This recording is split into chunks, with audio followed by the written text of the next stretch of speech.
What is up, you guys? Back with another video here. Today we're going to be going over the top 5 things I think you should code into your F30.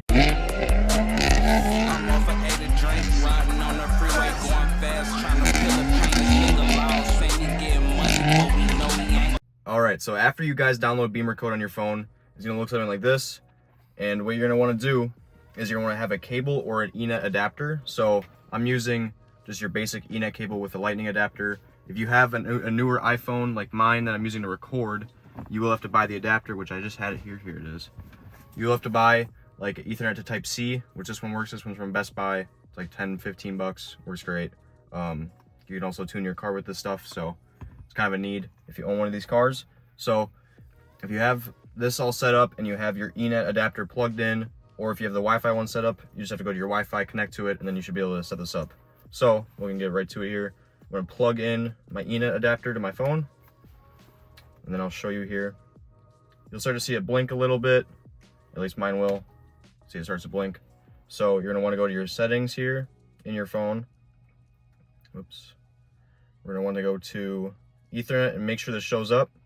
Or if you're on Wi-Fi, make sure you connect to your Wi-Fi. So I should turn this off for a second here so we don't connect. So now you can go back to your Bimmercode. You're going to click connect. And in here, you're going to select which adapter you have. So if you're using like the MHD one, or if you're using the boot mode 3 one, the Thor one, if you have a Thor adapter, it will not work. I've tried this before. I have one sitting right here actually that I use for data logging. It won't work with the Thor adapter. I've tried it. So you'll have to use an Ethernet cable or an Ethernet Wi-Fi adapter. So I'm using the Ethernet cable, so I'm going to select Ethernet, and I'm going to click connect. And then here you're going to select what car you have. So obviously if you have like a 2 series, you can select that, or if you have an M2 exactly. 3 series or M3, same thing. 4 series, you get the gist here. Just select which car you have. Mine's a F30, so 3 series, click connect. And it's gonna actually scan the car and identify every control module you have in your car present right now. So if you do have the wired one, it will be a little bit faster than Wi-Fi, especially on coding. I've noticed like the Bluetooth and Wi-Fi ones are a lot slower with coding and just reading the control units. I should also mention your car needs to be in accessory mode. So to do that, you triple click your start stop button 3 times without your foot in the brake, and you'll get into ignition on accessory mode. And then that way your car won't die and you'll actually be able to code stuff. If it does turn off on you when you're in here, in these menus right here, don't panic. Just turn the car back on and you'll be fine. So now we're in our control units. You can see we have all of our units right here. So we have the active sound design, the airbag stuff, air conditioning, my multi-view camera system, the transmission control. All of these modules here are able to be controlled and like modified. So the first thing I think you should code into your car is going to be the seat movement, and I'll go over that in a second here. You're going to click seat module driver. So you will need memory seats in your car for this to work. But this basically what you do is when you open the door on your first entry, it'll move the seat back. And then when you get in the car and turn the ignition on or start the car, it'll move the seat back forward. So it's kind of like a 5 series where it moves the seat back and then comes back to you to allow easy entry into the vehicle. So if you sit closer to your steering wheel like I kind of do, just because I like to have not as much arm length on my wheel, this helps getting in and out of the car. So what you're going to do in here, seat module driver, you're going to go to easy seat movement and you're going to click active. It may say not active, but then you just click active. You go back and you can set your seat travel. So I have mine at 60. It seems to work pretty well. 100, I feel like the seat would move a lot more than it needs to. And then I just set my entry protection area to 60 as well, so it doesn't move any farther than 60 millimeters. I think if you move it more, it may move more back and forth, but viewer discretion advised. So, and then this is also another cool thing I coded in right here, just a little bonus, is the seat heating and cooling memory. So when you turn your front heated seats on, it will save for 15 minutes the memory. So if I get out of the car and run in the store and I come back and my heated seat was on before, it'll turn back on right away. 24 hours, it can get kind of annoying. Say it was like cold yesterday and it's warm tomorrow. You don't want the heated seat on right away. So that works for me. Then what you're gonna do is when you select all the options you want, you're gonna hit code at the top right here, and that will code the module. So you just wanna make sure you stand still, don't touch anything, let it do its thing. If you want to, you could put your seatbelt on, that will help as well. But to be honest, I've never really had issues not having my seatbelt on if you're in accessory mode. All right, so the next thing I think you should code in is going to be the actual lock and unlock sounds for your car. Now, I do believe your car may have to be equipped with the alarm system, but all in all, the most cars I think have the alarm system. So if you come into here and then you go to roof function center, it's right above the seat module we just coded. If you come up here, this is actually for like the lock and unlock beep of the car.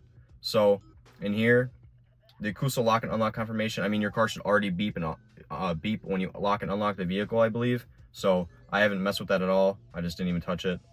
I left it alone. And then in the confirmation sound, I actually turned mine all the way up because I'm slightly deaf. So turning it up helps me know I locked the car. I will say very high is very loud, but it is super nice in my opinion. And then for the confirmation sound, I actually turned it back to low. It kind of sounds like the newer BMWs, and it sounds more like the Rolls. When you lock and unlock the vehicle, it's more of a low tone instead of a super high pitch frequency. So I turned that to low, and then the normal sound duration, I left it on normal. I mean, you don't want it longer or shorter anyways. And then when you're done with that, you click code, and that'll change the whole lock and unlock sound of the vehicle. Super cool in my opinion. A lot of people don't know you can do this, and then it kind of sets you off in the parking lot when you go to lock and unlock the car. All right, so the next thing is the third thing, and it's going to be the mirror DRLs. I think everyone and their mom does this mod or this code just because it looks super cool at night, and when you're driving, not a lot of people have these built into their car, or they can't code them in, so a lot of people do them. So what you can do is when you're in here, you're going to go to your front electronic module. All right, so you're going to scroll down until you see US side markers in the front electronic module. So this is going to be where you code in the mirror DRLs. I will advise, if you have the sequential smoked ones or any type of sequential ones, be mindful with coding this in. I have busted and broken a set of sequential mirrors, the turn signals, because I coded this in and it made them glitch out and then it busted them. So viewer discretion advised on this one too. I have the OEM ones back in my car now, and they work flawlessly, obviously, because they're not sequential. So to code this in, you see the US side markers again. You're going to click on that, and you're going to click mirror turn signals. This will set the mirror turn signals as your US side markers, and that will enable them to be on whenever your parking lights are on. And then you're going to come down to US side marker brightness. I turn this all the way up. For some people that run the sequential ones and get this to work, this usually is what helps you, because it needs that voltage to be super high. So if you set that very high brightness, it'll keep the voltage up and it will stop them from flickering or freaking out when you code this in. And then the US side marker light function, you can have this as a daytime running light, which I don't really like. I like them as standing lights because I don't want them on during the day. I only want them on at night because during the day you can't really see them anyways. So that's what I set it to. You can set it to daytime running light, and then they'll be on like all the time. Whenever you start the car, they will turn on, and when you turn them off, they'll stay on until you lock the car. Then when you're done with that, you're just going to click code, and that'll code the module, and then you have your mirror DRLs on whenever you're driving with your parking lights on, or if you change them to the DRL, they'll be on all the time. All right, so the fourth thing we're going to code is going to be one that I think everyone codes in their BMW when they have Bimmercode, because it gets super annoying, is the seatbelt chime. So if you come here to the advanced crash safety module, now I do not condone driving without a seatbelt at all. Please wear your seatbelt when you're driving your car. This just gets annoying. The chime whenever you start the car gets annoying. So this helps alleviate all the dings and dongs that the car makes when you turn the car on. So in here, seatbelt reminder, driver seat, turn that off. And the seatbelt passenger seat, turn that off unless you want to have that on for some reason. The seatbelt indicator driver seat, also turn that off. All these you're pretty much going to turn off. So rear seats, if you have rear heated seats like me, you will have occupancy sensors in the seats, actually in the back. So this will tell you if no one in the back is buckled up on the dash, which is super cool, but I don't really care if they're not buckled up back there. I mean, your life, not mine. I'm always buckled when I'm driving. So, and then seatbelt reminder duration, obviously unassigned. That's what it is, factory. And then initial seatbelt reminder after start. This is what actually dings whenever you start the car, the seatbelt ding. Turn this off as well. This is what most people turn off. So when you select all your options here, not active and not active, click code, and then also now your seatbelt chime will go away. All right, so now to get your steering wheel heated memory enabled, we're going to go into the front electronic module again, like we did for the DRLs, and you're going to come to steering wheel heating. So in here, if you have the heated steering wheel equipped in your car, which most BMWs I know do, in here, you're gonna go to the steering wheel heated, like I said before, and you're gonna click into it. And then it's gonna give you the options like I did with the seats. So you have 15 minutes, 24 hours, and then unlimited or do not save at all. So I have mine set to unlimited. This way, whenever I start the car, it is always on. To be honest, I probably never drive without it on. It is one of my favorite features of the car, to be honest, that's built in. And I set it so whenever I click it on, it's like a permanent on button. And then whenever I turn it off, it's always off. That way, when during the summertime, obviously, usually it's off and it will always stay off. And then when it gets colder outside, you turn it on, it will always stay on. Every time you get in the car, it'll start to warm up and it'll always be warm when you get in the car. Now I'm gonna give you guys some bonus ones. The 5 I showed you guys are just like topping the layer of whatever you can do in Bimmercode. There's a lot you can do, especially with expert mode. If you go into forums and other YouTube videos, you'll find a lot for your specific vehicle. So another bonus one I can give you guys is if you go into the rear electronic module, say you have GTS taillights, or you want to have the DRLs on in the back whenever you're driving during the day.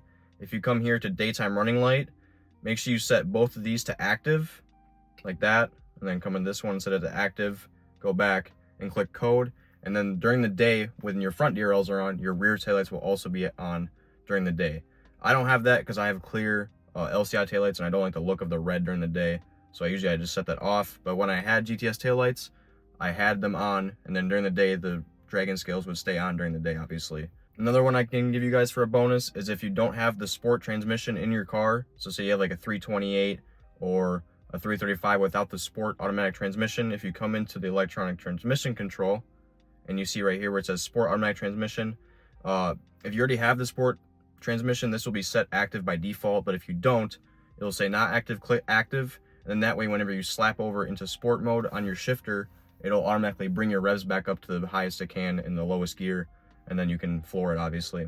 And then the last one that I'll give you guys for a bonus is obviously one that I think everyone codes in, is going to be the folding mirrors on the lock and the unlock. So in the front electronic module, if you go in by the mirrors, you'll see the top one says fold/unfold mirrors automatically. So when you do this, it might say not active, and then you have the option to click active. You're going to click active, and it says the mirrors are folded automatically when the car is locked and with the remote control or comfort access. So like my car, I can just grab my door handle and it'll unlock the car, and it'll also unfold the mirrors at the same time. But yeah, guys, that pretty much wraps up the video. If you like this video, please leave a like and subscribe and comment any other ideas you have for Bimmercode. I'm always open to coding more stuff into my car. There's a lot more that I've done than just showing you here. So if you want more videos on that, just leave a comment below. Thank you guys for watching, and I'll catch you guys in the next video.